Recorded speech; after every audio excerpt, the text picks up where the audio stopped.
Good morning, everyone. Thank you again for showing up for our second day of our SILC meeting. As always, I'm happy to get you guys have made it. And as always, I'd like to thank you guys all for the service that you provide.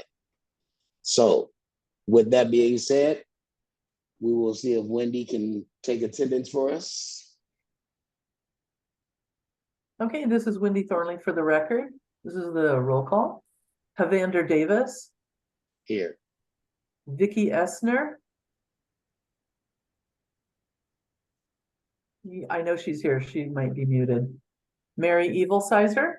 Here. Jennifer Kane. I'm here. Saber McWhirter.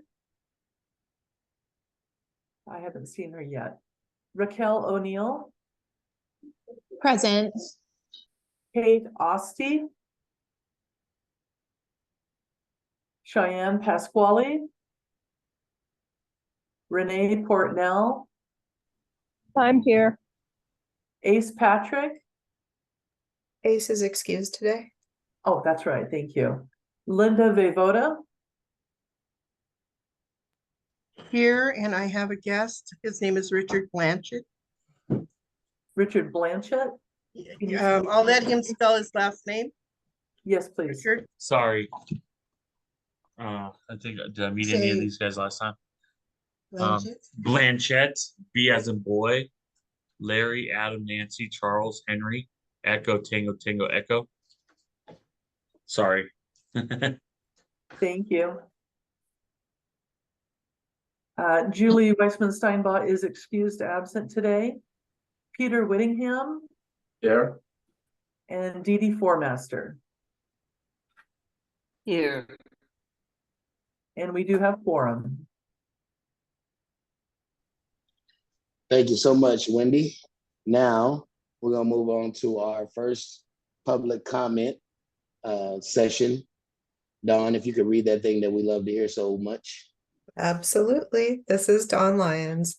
And for public comment, no action may be taken upon a matter raised under public comment period unless the matter itself has been specifically included on an agenda as an action item.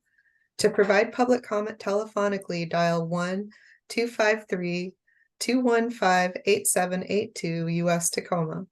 When prompted to provide the meeting ID, enter 929-904-1434 and passcode 707401. Comments will be limited to 3 minutes per person. Persons making comments will be asked to begin by stating their name for the record and to spell their last name and provide the secretary with written comments. Thank you so much. Okay, guys, so we're gonna jump right back in. Am I to understand that Mary Evilsizer is here today? She is. Do we need to check and see if we have any public comment? Oh, I did forget about that, didn't I? Do we have any public comment? Sorry. This is Raquel O'Neill for the record. I have a public comment. If it's a good time to share. Go ahead, Raquel. Sorry about that. Awesome. Thanks, Evander. I just wanted to just share some thoughts that I had about the wonderful award of the grant through Pathways to Partnership. And I think it's a great timing for us all to kind of look at and perhaps reevaluate the age of transition and how it's viewed in the state of Nevada. And I actually had a conversation recently with for Nevada to take a look at our age limitations for considering transition age students with disabilities and advocating to increase that for several reasons. One reason is I know it's becoming a national trend to increase that age past the age of 21 or 22. And there are other states such as Michigan who even go all up to age 26 and serving students with transition needs, disabilities.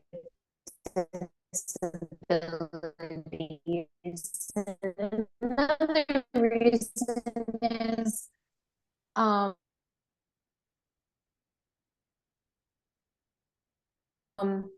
because it is simply for most people. Raquel, you are breaking up really bad. We all work on different timelines as far as learning and readiness and those things. And you really, anyhow. And the third reason that I'm bringing this up would be to advocate. Yes. Can you hear me better? Can you guys hear me? Can you hear me now? Well, you sound much better now, but you were sounding like a robot a minute ago. So Can you hear me better now? yes. Okay. Did you leave off on the second reason or the first reason? Let's go back to the second reason. Okay, the second reason for advocating for increased age was just because there's only so much a school district can do in the time frame for things like independent living, travel skills, cooking, budgeting, finances, job readiness with a transition age student past graduation of high school.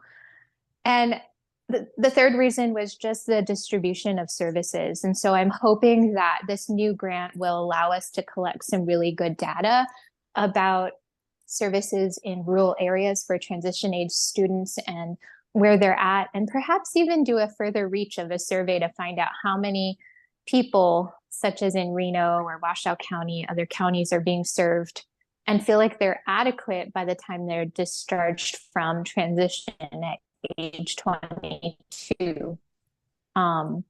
If they feel adequate or not. I think we need to hear from the consumers and their families to know if, you know, that's a good age. But anyhow, I wanted to put it on the council's radar as a potential advocacy thing for the next legislative session to really consider looking at expanding transition age past.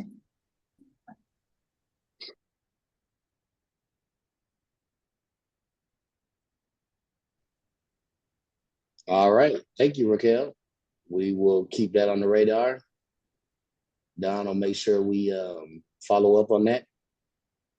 Anybody else for public comment?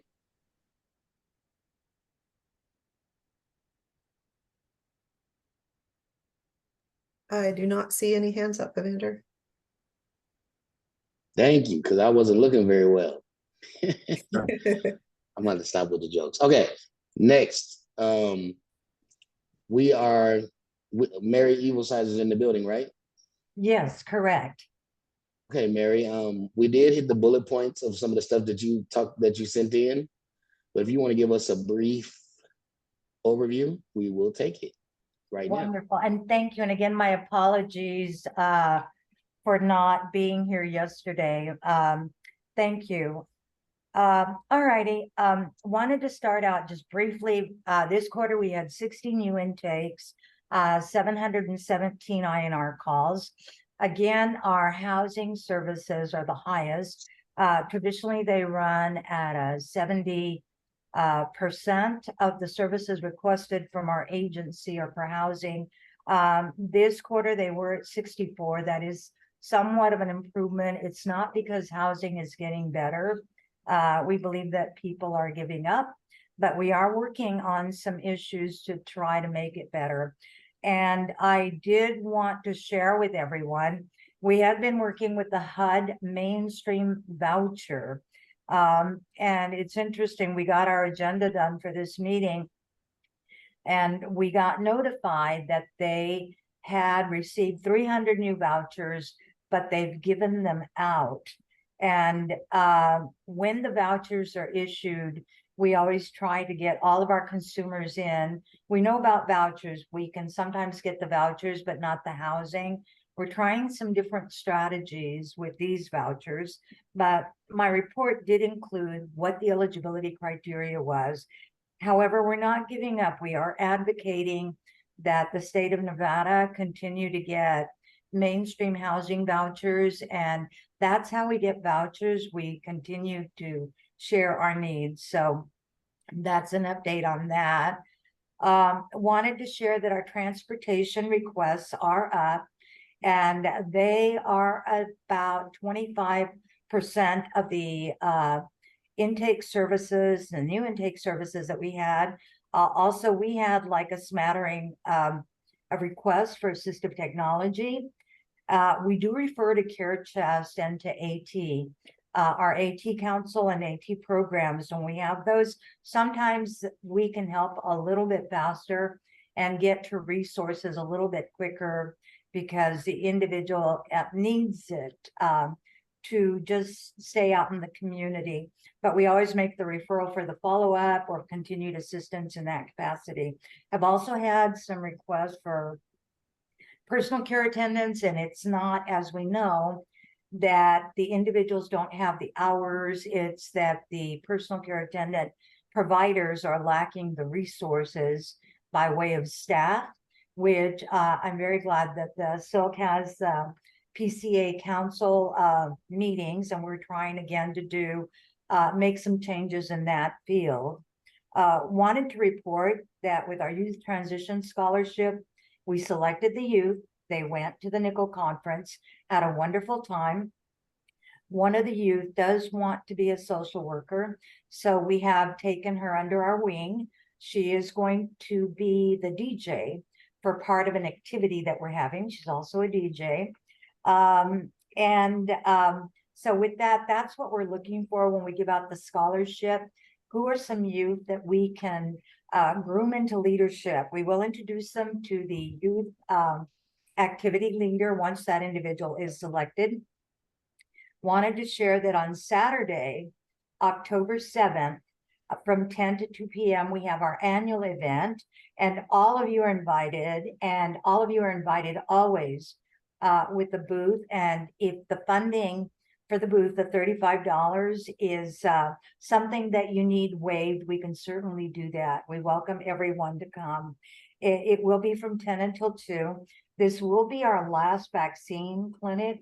We are partnering with Immunization Nevada, and we're glad because as we've seen in our other vaccine clinics, the families come with the younger people that haven't been vaccinated from the beginning of time, and there's no shame. There's no questions asked. The vaccines are just provided. Wanted to talk about the DIF grant, and I'm sure that this was discussed yesterday. The CILs, both CILs, Northern Nevada and Southern Nevada, are involved.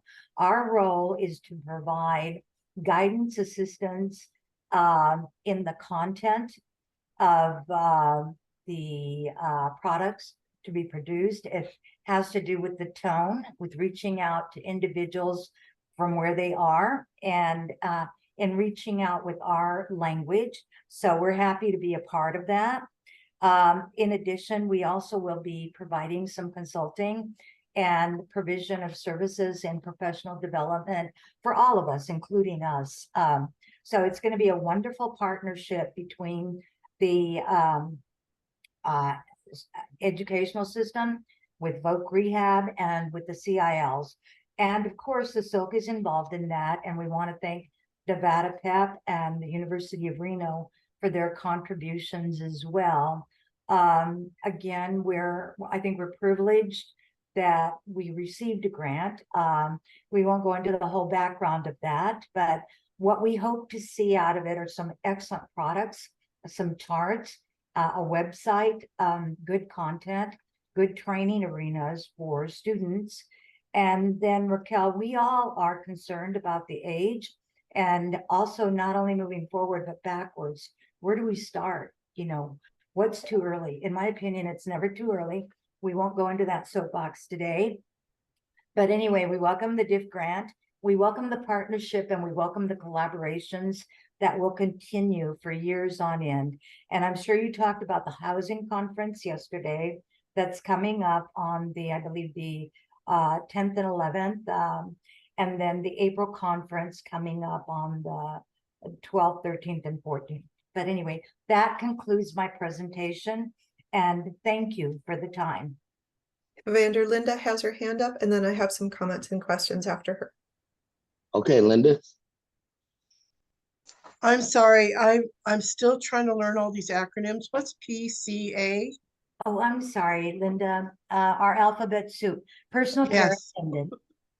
Okay, thank you. Thank you for reminding me. Thank you. All right, Don. And now you. Thank you. This is Dawn Lyons. Mary, thank you so much. I know things have been kind of crazy lately, and the last I was in communication with you, I wasn't sure who would be there, if anyone, with me at Disability Awareness Day for the SILC vendor table. You did receive our registration, correct? Oh, I did. I know, and it has Okay. been scattered, Don.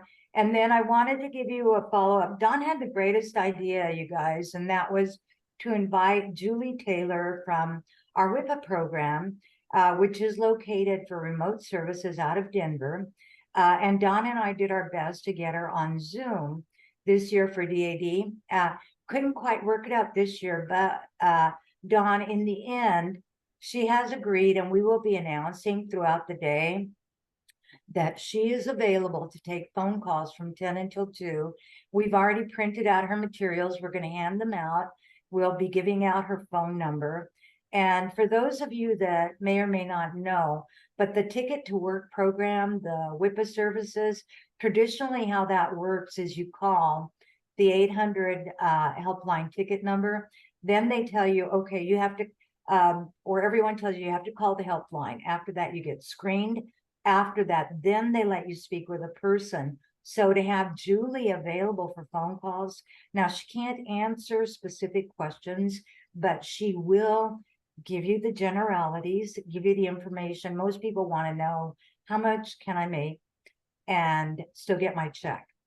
Well, that's what she'll talk to you about a little bit. So it's a wonderful opportunity for a one-on-one with a person, and she will make herself available for that. So thank you, Dawn, for working with us on that. Maybe next year it'll work out where she can fly down. Yes, thank you. This is Dawn Lyons. And so I was going to follow up with that with Wendy is going to be able to fly down to join me for Disability Awareness Day, at least. So there will be two of us, and we'll be able to hopefully cover that and promote our employment survey, and Julie's, and maybe have some flyers with Julie's number at our table as well. That's wonderful. And then Voc Rehab, Trina Berg will be talking about transitional students.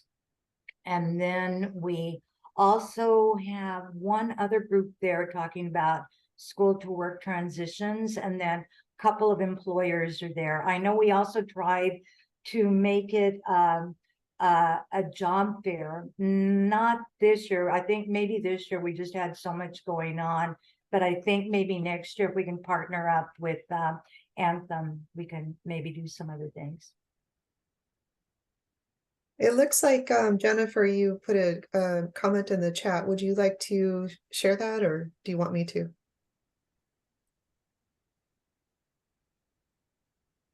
Sorry, this is Jennifer Kane for the record.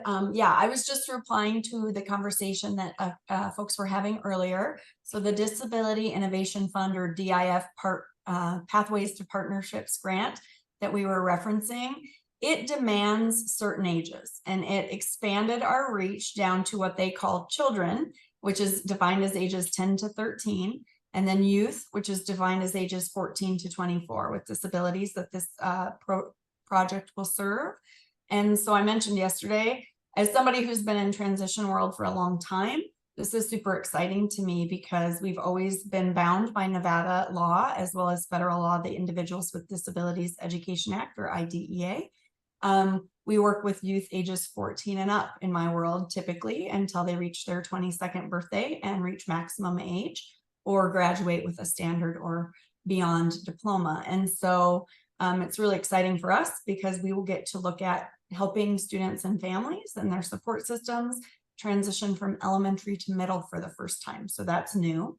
And then a bunch of the other partner agencies that we work with, like vocational rehabilitation, for example, they tend to, also work with students beginning at that, 14, now that they're doing pre-employment transition services. and above, but obviously they serve lifelong. And so I think what the feds beautifully did with the requirements for the grant by bringing it to ages 10 through 24 is those ages cross all the systems of all the partners involved. So we certainly I'm having a first meeting with some elementary school folks on October 10th out in Story County School District, just to begin to have some conversations with parents about, you know, we don't usually talk transition in elementary school. So, you know, what would that look like? And so anyway, we're really excited about that end of it, but it definitely makes us truly forge partnerships in ways we haven't before to address the age range. And that certainly doesn't limit us to ages 10 through 24.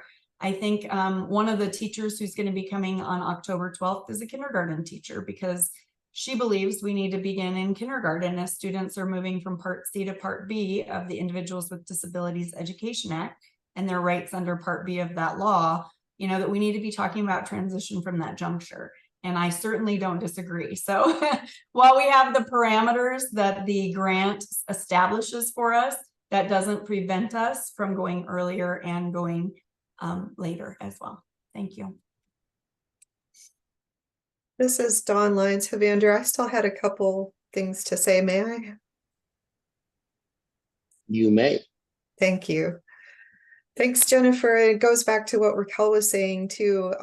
You know, it's a good opportunity to collect that data on the age differences that we'll be able to expand there, and to get more information on that. And speaking of partnering, you know, the SILC, I can speak for you guys, right? We're so appreciative to be brought into this grant and this partnership. And because the Centers for Independent Living have a similar outreach position proposed, and I think we're kind of on the same page about what we want those outreach specialists to perform or to collect as far as data goes and that kind of stuff. It would be wonderful to be able to work together on when we hire our people, if we could have similar activities across the board, or at least get on the same page and work with each other and give each other ideas in that regard.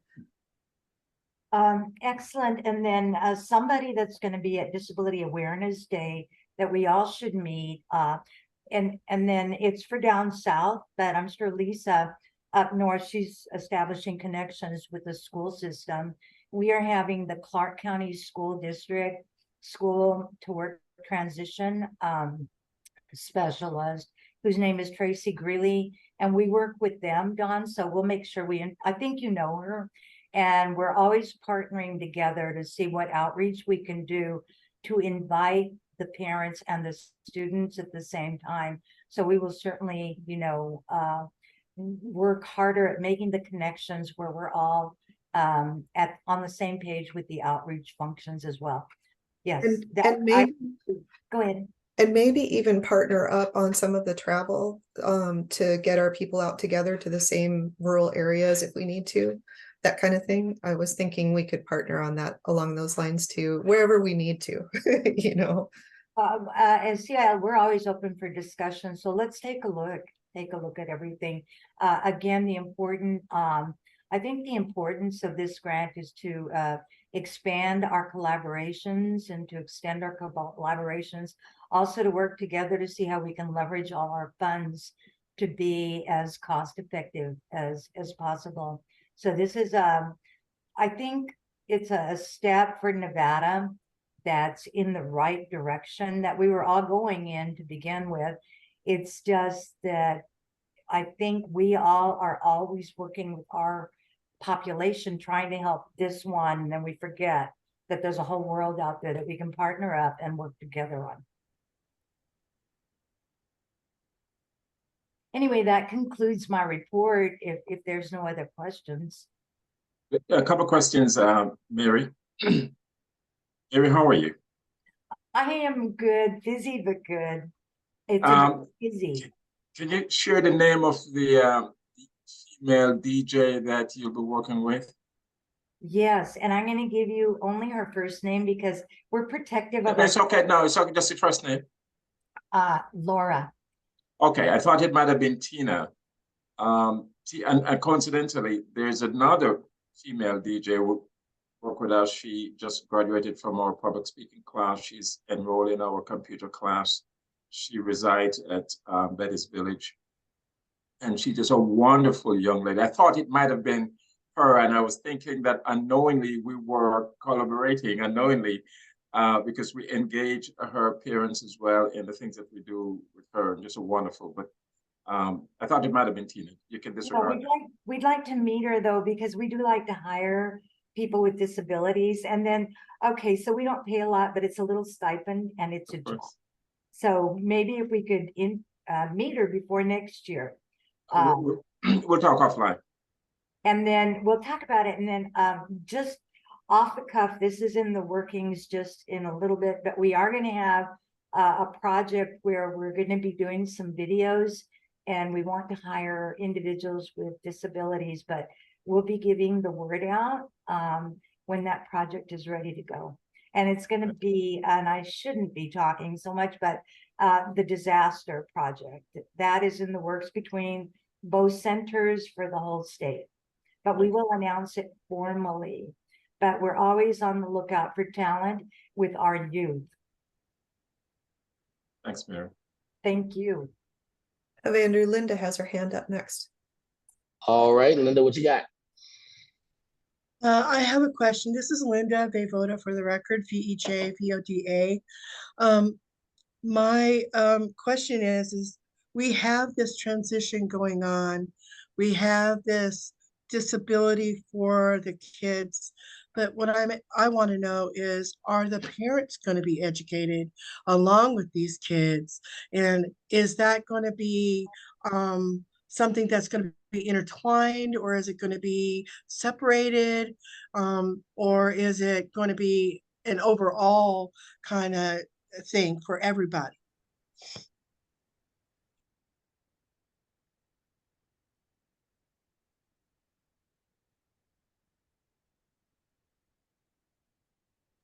Evander, Jennifer's raising her hand. Yes, Jennifer. Thank you. This is Jennifer Kane for the record. I'm sorry. I know we've given you guys like dollar amounts and some general guidelines, and I know that there's just a lot of question around it, but a couple of the requirements around the grant are that we not only address the needs of the children and youth as outlined by ages 10 through 24 with disabilities who are transitioning, but it also specifically speaks to all of the service professionals, because remember, I can't just say teachers now or educators, because we're talking all of the folks who work at VR, all of the folks who work at the Centers for Independent Living, our partners at Nevada PEP and UNR and out in the school district. So it speaks directly to children and youth with disabilities, ages 10 to 24. It speaks directly to service professionals across all of the partners that are here to do the work of getting Nevada to seamless transition. And then it does speak very specifically to families. I believe it calls them support systems or support networks, because it's recognizing not only the student's immediate family, but all those people who play such vital and critical roles in their development and their transition as a larger part of their larger support networks. And that is why we elected, even though they were not a required partner, to bring in Nevada's Parent Training and Information Center. They wrote for the grant. They will receive a sub-award through the grant. Nevada PEP, I'm sorry for those of you who are more familiar with Nevada PEP, which is their acronym, Parents Encouraging Parents, among other things that PEP stands for. But yes, 100%. One of the other requirements of the grant is that we build a website. So instead of students and families and even, educators and service professionals having to navigate different systems on different websites, it's going to create our acronym that we went with, because, it doesn't exist if it's not an acronym. And I will write this out when I'm done speaking in the chat for everybody. But the acronym is Nevada TRIP, TRIP in all caps. And that stands for transitions, plural, because we're talking elementary to middle, middle to high school to the post-secondary world. So Nevada Transitions Roadmap through Innovative Partnerships is what TRIP stands for. And so we, as a requirement of the grant, we have to create a website, which is a one-stop shop for students, educators, families, service professionals, networks, the students and children themselves. And we went above and beyond their ask of a website, and we're also creating an interactive app because we want the students and the kids and the youth themselves to want to come on the Nevada trip and to revisit it. So it's going to be really interactive. The app will be very video game-like, where they get to pick their terrain to go on their Nevada trip. Will they choose desert? Will they choose mountains? Will they choose urban? Will they choose rural? And then they get to build a vehicle and talk about who they're going to put in their vehicle with them to go on their trip of a lifetime. So yes, parents, families, those support networks, as well as all the service professionals who need to surround the families to ensure that they get everything that they need as the students transition, have been thought about, included, and were at the table as we wrote for the grant, and they will continue to be as we do the work of the grant over the next 5 years. So there's a requirement that we also create an advisory work group. I mentioned this briefly yesterday, and there is a percentage of that advisory work group that the spots have to be filled by parents and children and youth with disabilities and their parents. So yes, yes, yes to all of those things that you all are thinking through. Lucky for us, the feds thought through that before they put out the grant, which allowed us to think through it really meaningfully as we sat down together as 9 partners in Nevada to write. Thanks for these great questions. It's such exciting work. We'll try and get together like a little brief 1-pager that kind of gives you a synopsis of some of these things. I know as we've been out speaking about it, we're trying to get press releases out at both the Department of Education and at Nevada Vocational Rehabilitation, and those should be out next week. And so that will provide additional information as well. But I will write out Nevada trip in the chat, and then after that, I'm going to go and get you guys the link. This is going to be all the states who received these grants, and you're going to have to scroll about 3/4 of the way down to find Nevada. It'd be too simple if they alphabetize them. I don't know what order they're in, but it doesn't always quite go alphabetically. So just know when you open the link, you're going to have to scroll down about 3/4 of the way, and then you'll see a blurb about Nevada. And in addition to a little bit about Nevada trip and our project, it also has kind of our goals as we have outlined them. So that should help give you guys a little more context until we can get some like informational materials put together. All right, thanks, Jennifer. Go ahead, Peter. This question is for Jennifer. Are you still there?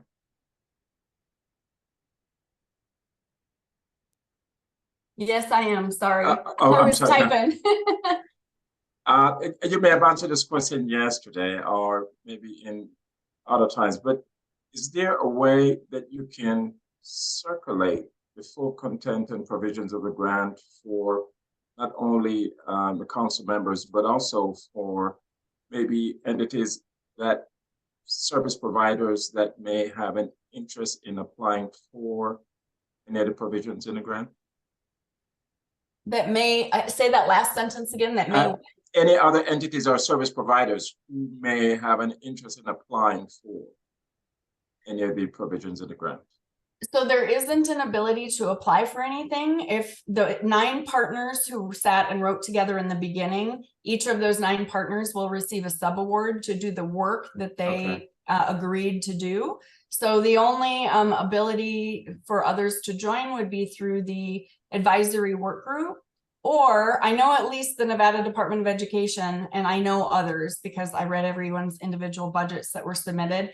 A lot of us, we just don't have the capacity within our existing staff to do the amount of work it's going to take to get Nevada to seamless transition in 5 years. So a lot of us, it was allowable through the grant, and many of us wrote in staff. So for example, for the SILC, we brought the position that Dawn shared with you all yesterday for that youth action council. I'm going to kill the name of it, Dawn. Did I get that wrong? But the leader. Outreach specialist. Outreach specialist. Thank you. And I think that, other places like the CILs, we all thought about if we get the grant, who are we going to need to bring in to do this work? So one way that people could potentially engage is that like the Department of Ed will be hiring 2 part-time contractors to help engage in the work. So there will be opportunities for people to engage, and there will be opportunities for people to join, but it's going to be through the 9 partners that wrote for and received the grant. Does that help? This is Dawn Lyons. Peter, just another option here. It may not be for fiscal year 24, but in the future, I know I recently applied for the Governor's Council on Developmental Disabilities Transition Subaward. They had up to $50,000 available, and it was split between the SILC and another entity to receive that subaward towards this position. And so if you had some ideas, because it paralleled the concept of what this grant is for, and we can combine those to draw more data and information for this and bring in more partners that way, like I said, the DD Council. So that is one way to kind of creatively bring others into the mix, and possibly you can look at what the DD Council has to offer next year or some other opportunities around the state too. So I wasn't really advocating for myself or any organization that I'm affiliated with, but what I've learned in my short time here in Nevada, 5 years, that there's so much that is available through different channels, the system, but the end user, the people who need the services don't know about it. I just happened upon SILC, for example, by accident. And so if there is a grant that is intended to benefit a wide cross-section of the community, especially disability community, and the parents and the members don't know, then the grant may not have, as it is intended, to reach as many people who need the service as possible. And so I suspect that when the website is up, that the grant and all its provisions will be included. But pending that, my question was whether or not the grant as it is now and what it provides for can be made available to all the members of this council, and to the extent that there's a other way to access it, so that those who want to access the provisions of the grant through any of the 9, they don't know, and maybe people from any of the 9 who are connected to any of the 9, they may know. But the grant is, as I understand it, is intended for the entire service population of people with disability, not just those who know. So the concern I have, if it is a concern, is what can we do, starting with making it available so that people like myself and others can tell family members that here are some provisions for you, and that they can access it through whatever channel. So it's not about for me or any organization that I'm associated with, but I'm thinking generally, how do you make it known for any and everybody who may have a need to access any of the provisions, that yes, this grant is here and you can apply through whatever channel.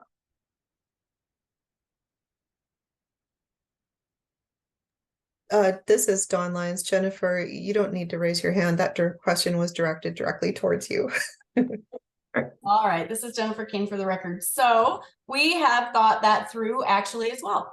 And so we have hired, as part of the grant, we have put monies in to hire a full marketing team. And that is not something that Nevada Department of Education and Vocational Rehabilitation, we don't have those people on staff if we don't write them into things like grants. And so there will be a full marketing push when we have things available for people to access, as well as all 9 partners have committed through all of our channels to sharing. Part of what we're going to get out of this is common messaging and common trainings for everyone involved, so that you don't, if you know Jennifer Kane and happen to have been at somewhere where I presented, you're not getting different information or more information or better information than if you got it from somebody at one of my, the other 8 partner organizations. And so we're working really hard to try to ensure that Nevada Trip becomes the one-stop shop that it is meant to be.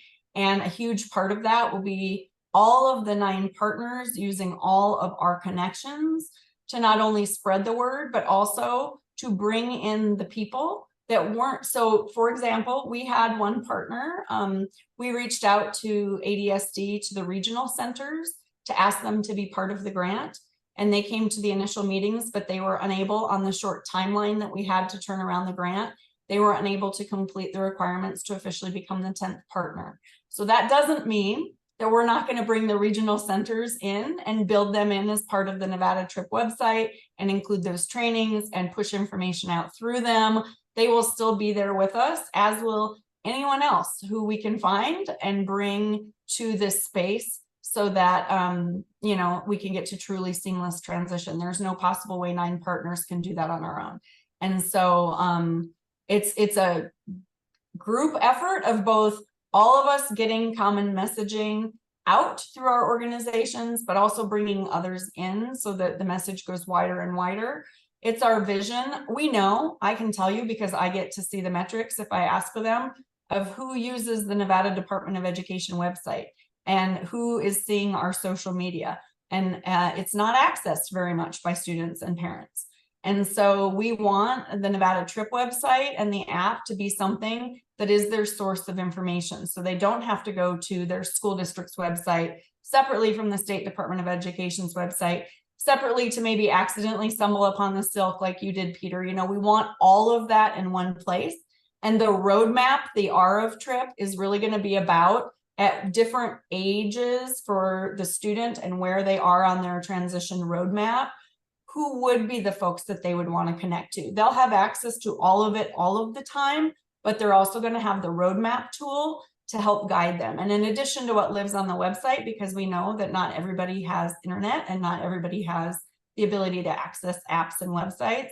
So we're also going to be putting those materials out in hard copy form. And we're going to be working with the libraries across the state to try to get those materials out through their centers where they work directly with the this population demographic that we're shooting for of ages 10 through 24. So there's a marketing team that has been hired, but we also have a commitment from all 9 partners to utilize our existing networks and to continue to bring in other partners as we move the work forward to ensure that we truly get everything in one place for the people that we are trying to serve.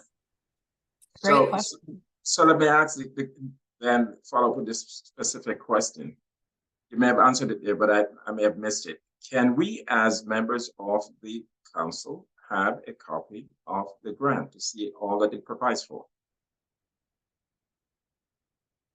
I'm sorry, my audio is cutting out just a little bit. I heard as members of the council, can we have, and then I didn't hear what? Yeah, can we, as members of the council, have a full and complete copy of the grant to see all the provisions and what it provides for? Sure. Can you facilitate that, Dawn? I absolutely can. And whenever you're done, Havander, Mary Evilsizer has her hand up. Thanks, Jennifer. Appreciate it. Thanks. All right, thank you, Jennifer. Thank you, Peter. Mary. Okay, Peter, I'm trying to answer your question. I think I know what you're talking about. When a grant is available and is being written, how do we get groups of us together to collaborate on grants? With this particular grant, the DIF grant, the Department of Education and the Department of Administration for Community Living, they did a lot of the thinking for us. It was their goal that they wanted Voc Rehab, the Department of Education, and the Centers for Independent Living to partner in a project. Now, the grants were issued out with notices to all 50 states and all of the American territories. And then, however, what the Department of Education and what vocational rehabilitation needed was a memo of understanding from the Centers for Independent Living in that state to partner together. So ACL, Administration for Community Living, and RSA, the Rehabilitation Service Administration for Education, they wanted to see this partnership because you're right. It's all of us get into our silos. And so you're looking for grants that we can partner in. One of the recommendations I'm going to make, I log into this, it's Grant Solutions. It's a subscription website, but you can subscribe to it. And I search out grants all the time there. And if I see a grant, maybe that's good for Dawn, I would send it to Dawn.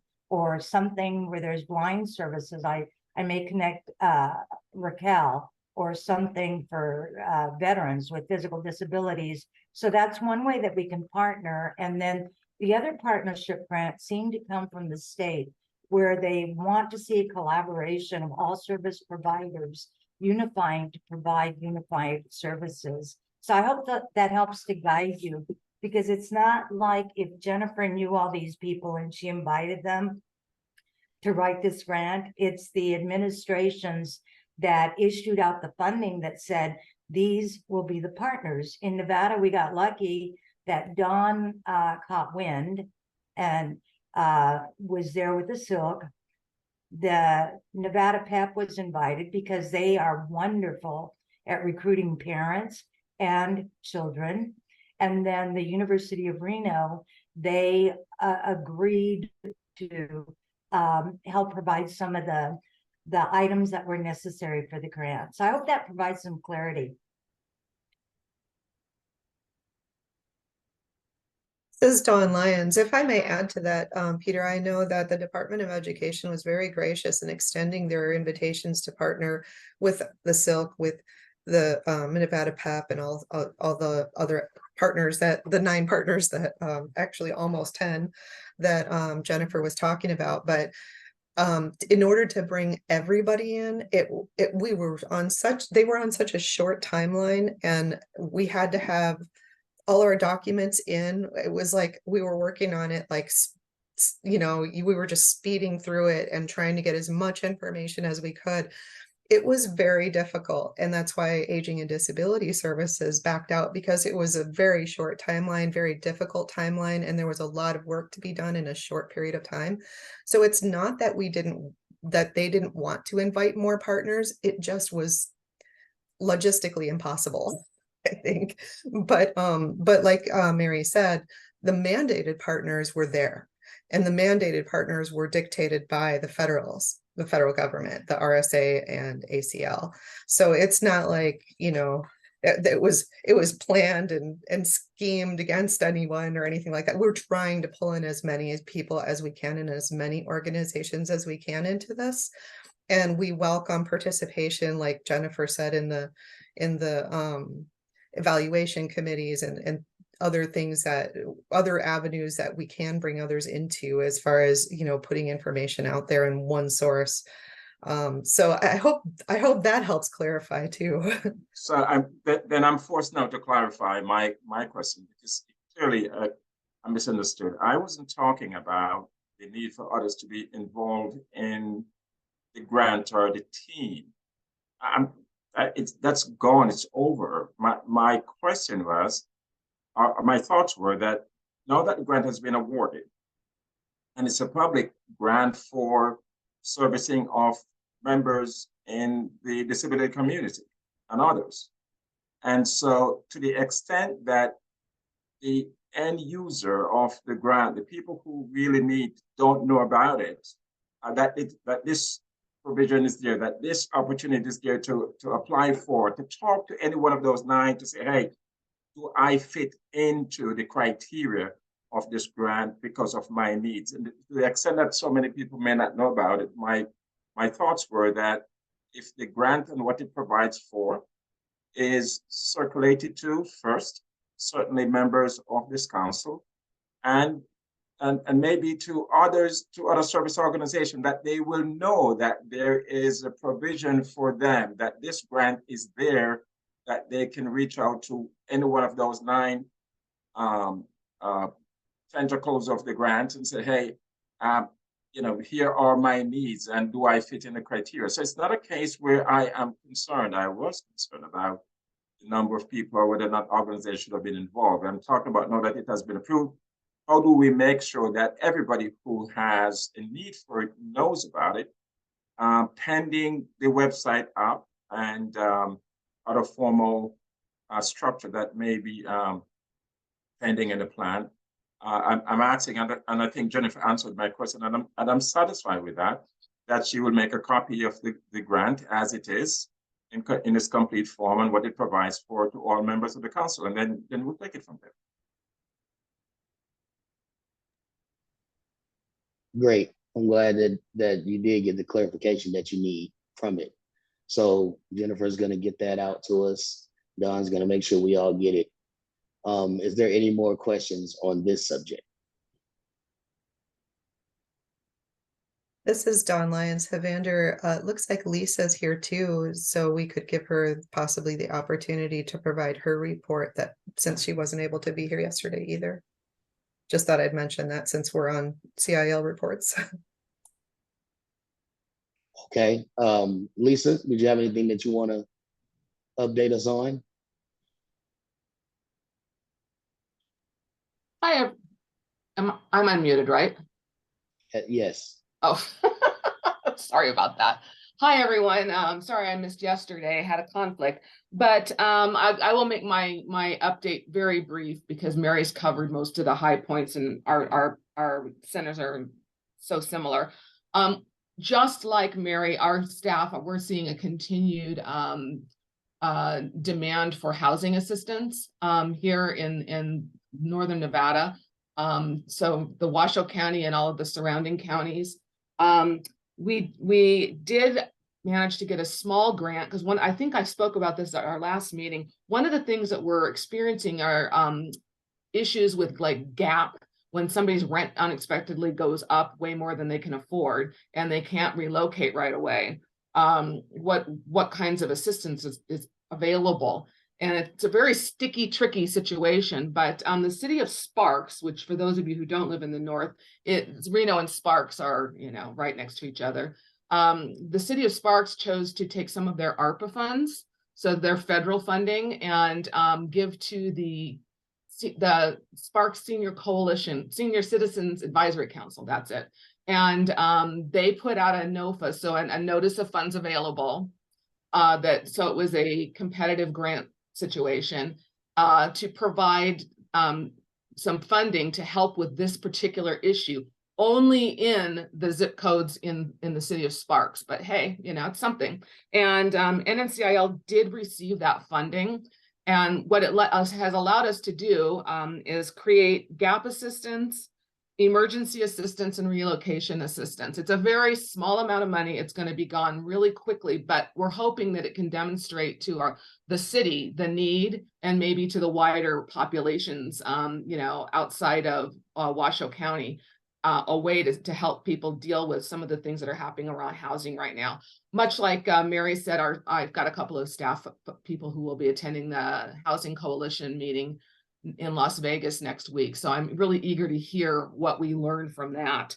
Aside from that, of course, we're very excited, and congratulations to Jennifer. She and her team did an amazing job guiding this group of people through as Dawn said, a very rigorous and very fast-paced process. And we're very grateful that for her leadership, because it was intense. And so we're looking forward to participating in that. Also, I just wanted to let everyone know here that as far as Northern Nevada and the surrounding counties, so everything except for Clark County, we are distributing COVID test kits through a federal program. So that we're grateful for that, because we've been getting requests and we didn't have the ability to provide test kits for free, and now we are linked into that system. So that's going to be a really nice thing to be able to provide. And I think aside from that, like I said, I believe Mary really kind of covered everything else. So that's it for me. Thank you so much, Lisa. Keep up the good work. Is there anyone else who would like to ask Lisa a question?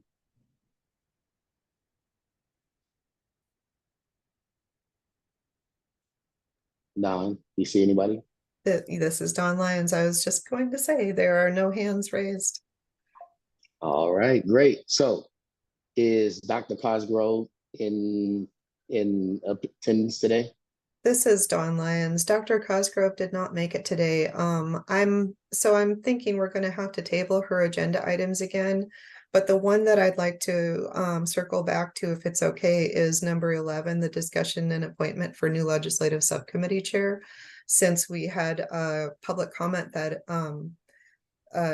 endorsed her as the next chair, would it be okay if we looked for a motion to go ahead and approve her as the new legislative chair, providing that she accepts that appointment?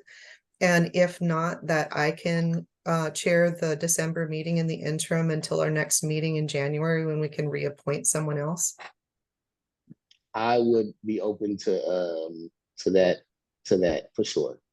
So if anybody wants to make a motion on what Don just asked. And all you have to do is say so moved, because I described it thoroughly. This is Saber McWhorter for the record. So moved. And can I get a second? For the record, this is Mary Evilsizer, second. All in favor? Aye. Aye.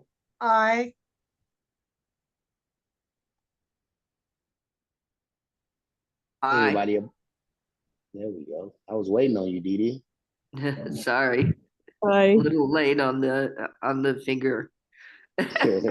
You weren't the only one, but I was waiting. I knew we had a few more people. Anybody against? All right, so moved. Thank you. And then this is Dawn Lyons again, just for the record, Havander, Dr. Sandra Cosgrove's her one agenda item, because it was two on our last meeting, but it's only one with the two items wrapped into one. It's number 9 on this agenda item. If you wanted to let us know if you'd like to table that until the next meeting. Yes, I like to table that one to the next meeting too. So we'll hear from Dr. Cosgrove on both agenda items next meeting. And if anybody asks, I mean, if Julie asked, it was all Don's idea. I'm just kidding. Anyway, so we're going to move on to our next agenda item, which is a possible discussion.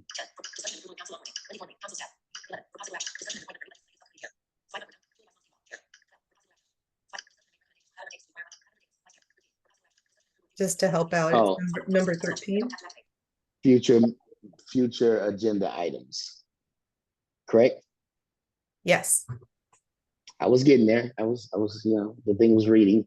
I don't have it memorized like Julie. Anyway, so discussion and possible action on future agenda items. Anybody have any discussion on that? This is Dawn Lyons. I don't see any hands up yet, so I'm going to jump on that. And I'm going to ask, because of Raquel's public comment earlier, is this a discussion that the SILC would like to see on their next agenda regarding how we can expand ages for transition, and whether or not that's really only federal guidelines that we can follow, or if we can expand that as a state somehow? Would we like to have a discussion? So I did learn a long time ago that the federal guidelines are federal guidelines, and that the states, they can't go under the guidelines, but they can always go over the guidelines. They can always make it better. So let's put that on there, and let's see if we can get the state to do better.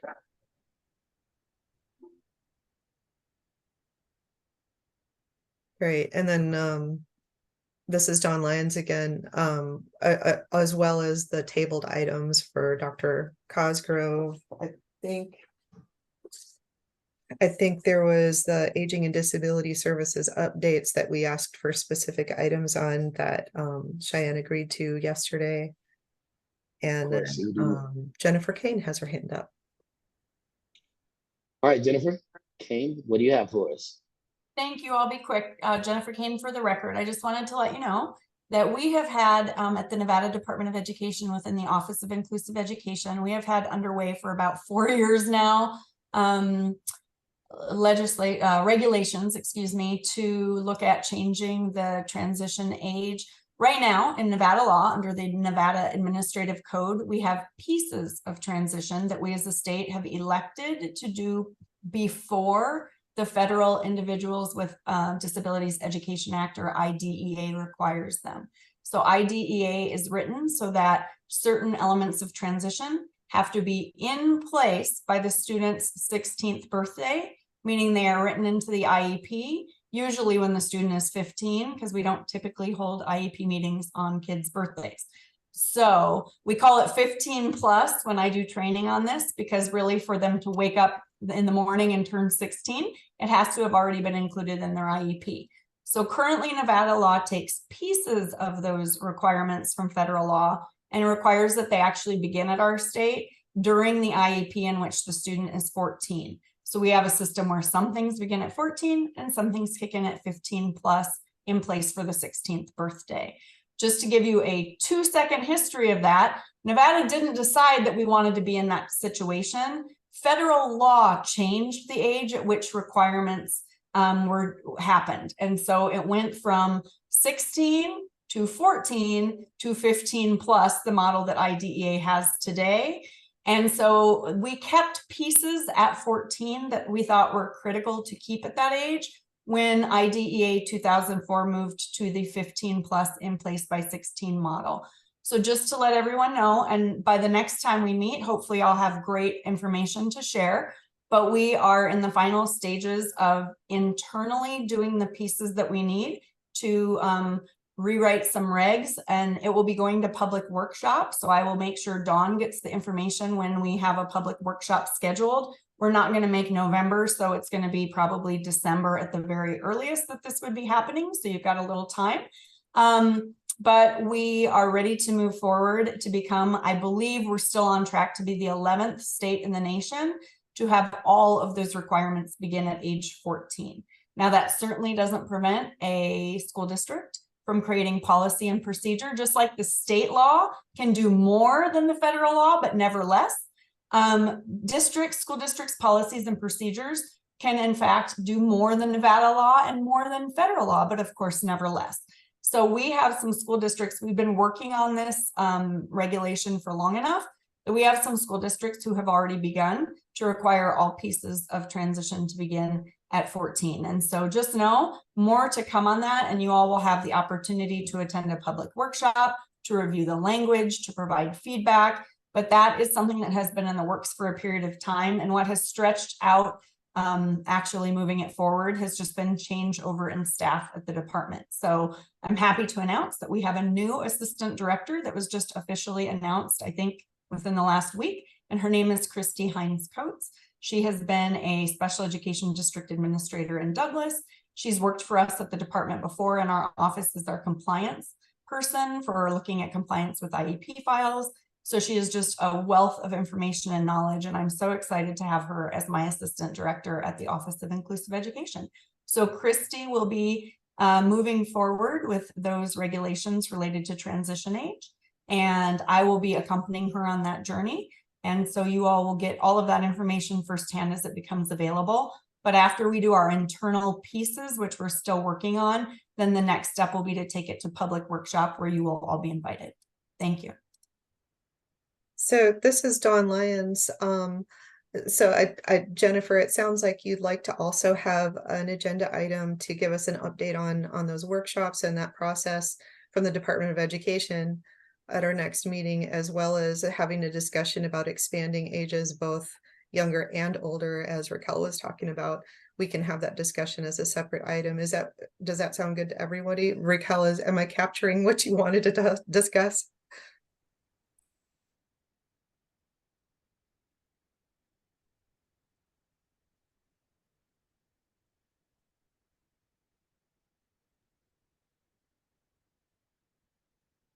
Raquel may have trouble unmuting. I'm not sure, but I think I captured it.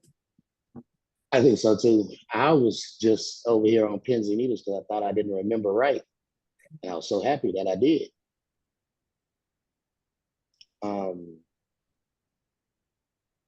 Somebody just sent a message. What was that? Jennifer. Sorry, that was Jennifer Kane. I was just looking to see when our next meeting is, and it's January 10th and 11th. So I should definitely be able to provide an update by that time. Certainly that will not prevent me from sending out the information about public workshop. If we actually make it to public workshop by December, Dawn, I'll send everything to Dawn and we can get it out to everyone. But yes, I think we will be well placed by January to give you an update. Thank you so much. We appreciate that. Is there anybody else who would like to discuss anything for our agenda for January? This is Linda Vavoda for the record. Can you give me the date again for the public workshop? They haven't made one yet. They're saying about December. Thank you, Evander. I didn't hear that. Linda, problem. this is Dawn Lyons. I'll send out the information as soon as I get it from Jennifer to everyone here.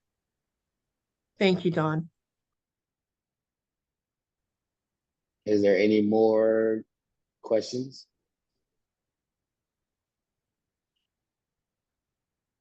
All right, hearing nobody else.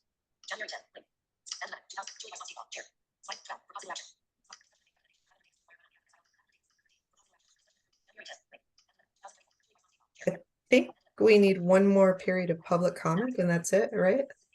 That's what I was looking at. So this is our second public comment. Don, if you could do us the honor of reading that thing. Okay, and I'll try not to be snarky this time. This is Dawn Oh, Lyons. please keep the snarkiness. We like that. Public comment.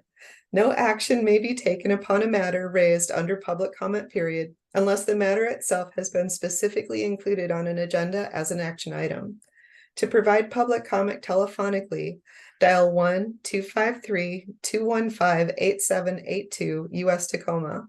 When prompted to provide the meeting ID, enter 929-904-1434 and passcode 707401. Comments will be limited 3 minutes per person. Persons making comments will be asked to begin by stating their name for the record and to spell their last name and provide the secretary with written comments. All right. Well, thank you, Don.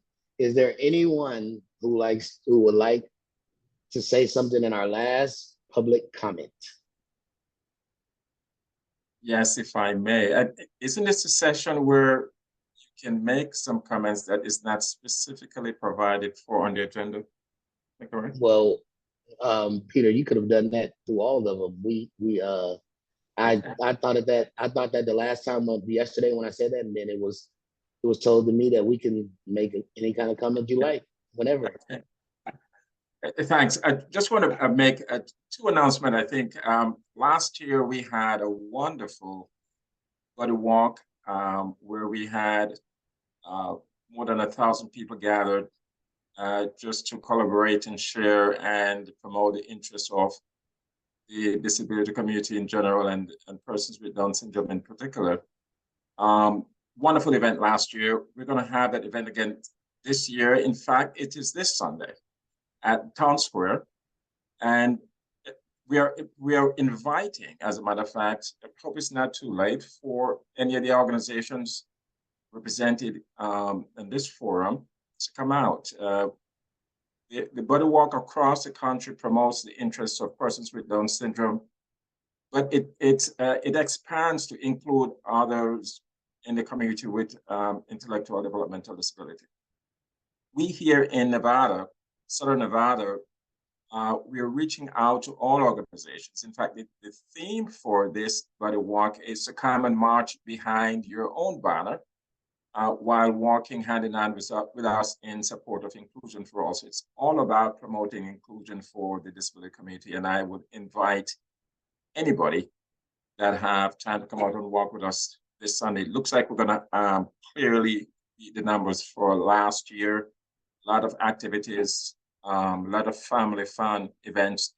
I would invite you to go on our website at dsosn.org and look at Buddy Walk 2023 to see the list of activities and events. The other one is that we are also this year in November, we have our other fundraising events for the Down Syndrome Organization. This is the Festival of Trees and Lights, and this is an event that bring a lot of people together. We have the most exquisite decorations of Christmas trees, and they're up for bidding. But more importantly, it's about bringing people together to raise awareness and raise some funds for the Disability Community Journal. And we recommend our members who represent and our members. Why it is important this year in particular is that we're going to use this event as an occasion to really show our appreciation for the governor for his signing of those two bills. I think it was 116 and 259, both of which speaks to the needs of the community in general, as it 259 as it relates to sub-minimum wage, and certainly Down syndrome in 116. And I just thought it would be a wonderful thing to have a wide representation of our organizations there at this event. The governor has accepted our invitation to appear, and we will be providing him with a plaque or some way to honor him for his service to the disability community. A lot of people know him, as I do, as a law and order governor because of his career in law enforcement. But not as many people know about him as an advocate and a champion for the cause of our community. And so I think it would be a wonderful thing for anybody representing the organizations here to be there. And so he can hear the voice. He's among friends and supporters. And we can, in one accord, tell him how much we appreciate his being here. I must also say that the acceptance of our invitation was facilitated by none other than Catherine Nielsen, who is the executive director for the Governor's Council on Intellectual Development and Disability. Wonderful, wonderful lady, and for all that she has done, and our appreciation and thanks goes to her and certainly the staff at the governor's office. But I wanted to make sure that this forum knows about that event. Again, go to our website at thesrsn.org, look at FOTL 2023 for all the other details. And of course, you can also reach me through my email address or through Dawn, and I'll tell you more about it. But those are my two comments. And thanks, appreciate it. This is Dawn Lyons. Just for the record, I want to also express that the SILC does have a vendor table as well at the Buddy Walk, and Wendy Thornley and I will be manning that table. But if any other SILC members here or visitors to SILC today here would like to join us at our vendor table, you are welcome. And to just, sit with us at the vendor table or to explore the Buddy Walk as well. So thank you, Peter, for telling everybody more details about that. Hi, And thanks for your support as well. Yeah, I want to be able to, this is Richard Blanchett for the record. Not a SILC member, but I want to be a part of it. I am trying to become a part of SILC and become part more of this community. So I would love to know exactly where. And I believe I talked to you, Don, before about becoming and being bigger when you're down here in Carson City at the library. So I'm just wondering if you could send me some information about what's going on up there, where you're going to be sitting at and everything, so I could be up there as well. So the Buddy Walk is this Sunday, and it will be in Las Vegas at the Town Square, one of the big shopping centers here in town, which is located at Las Vegas Boulevard and Sunset. You talk about Town Square, and everybody knows where. And if you enter Town Square, you'll see signs galore directing you to where the Buddy Walk is going to be headquartered. But we're going to take over the whole Town Square and have a wonderful time spreading the word of inclusion on Sunday. So it would be wonderful for you to join us, and anybody else that have time to come out and join us. And by the way, if I didn't make it clear and say it loud enough. Again, thanks to SILC, Dawn and Julie in particular for all the support that they have provided to us as an organization, and certainly benefiting our members as well.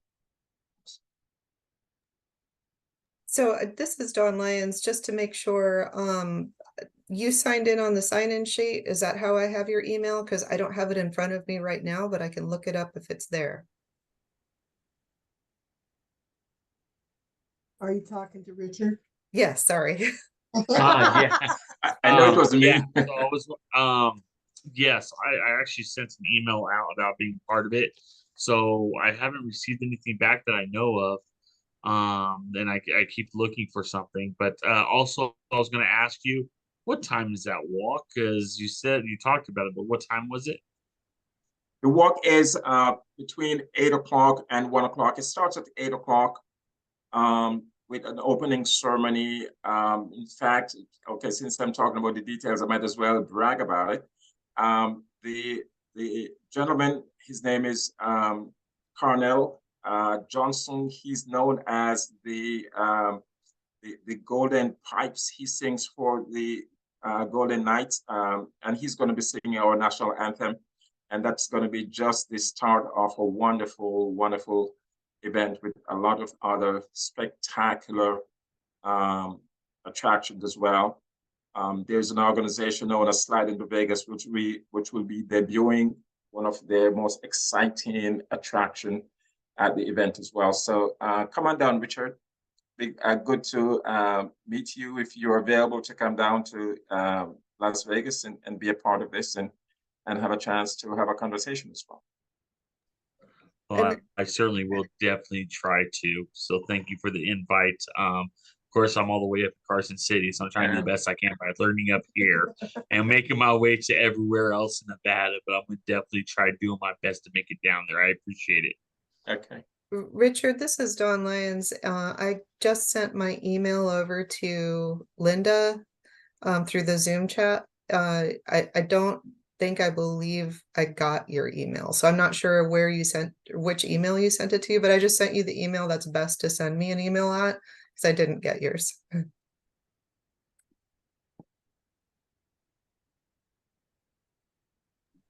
Okay, no problem. We are looking it up right now, and I'll have her just email me your email, and I'll send you one as soon as possible about getting involved. And I know she's part of it. So with somebody right here, part of SILC, this is what I would look for a training partner or somebody that can help me out. So this is what I'm hoping to get a part of. So thank you for that. And thank you for letting me be a part of this meeting. And I hope to get to see you guys on the next meeting. All right. Thank you so much for coming to our meeting, and we appreciate you wanting to join the SILC.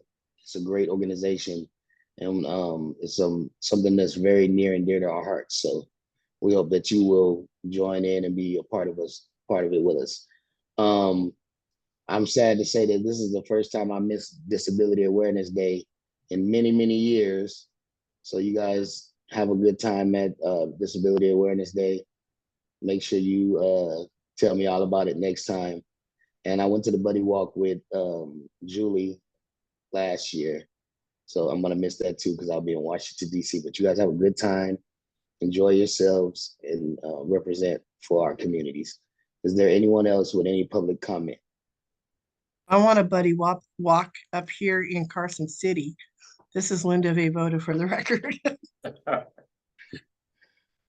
Well, we're gonna have to get him to work on that.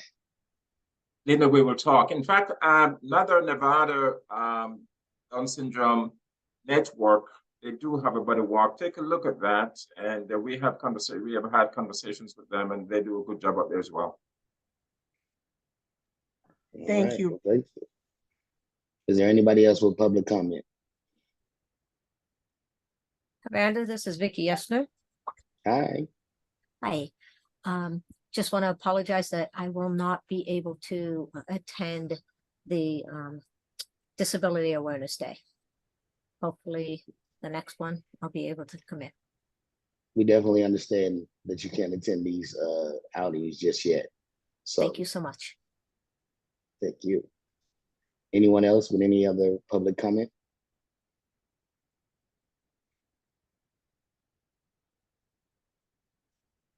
Don? I do not see any more hands raised. Well, then I don't feel bad when I say hearing and seeing none. We're gonna let you guys go early today. So I know you all got to be happy about that. Don't expect that for the next meeting because we're gonna have a full agenda. Thank you, Evander. All right. Good job, So Evander. you guys have a great day, and this meeting is adjourned. Thanks, everybody.